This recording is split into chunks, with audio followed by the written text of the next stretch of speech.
咩叫生涯規劃？生涯規劃唔係淨係講緊我哋將來揾咩工作，你做嘢啦咩？係講緊由而家開始一路至到哇嚟緊嘅日子，下一秒鐘或者下一秒嘅再下一秒係點樣過？明唔明？撳右手邊綠色嗰陣，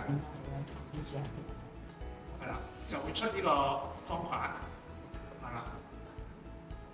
跟住咧，你可以咧撳右下角開個 WordPad，我有 PPT 嘅，係啦。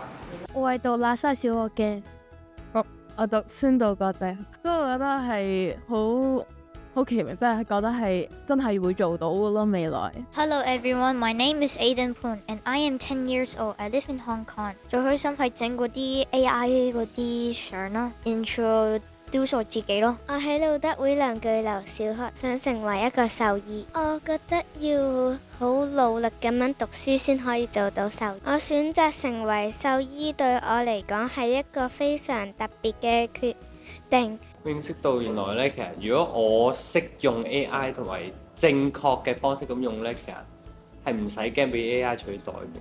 我咧係可以利用 AI 幫咗好多嘢，可以做到好多嘢。而我可以更加了解，知道其實我究竟係一個乜嘢嘅性格，同埋我具備一啲乜嘢嘅特質呢？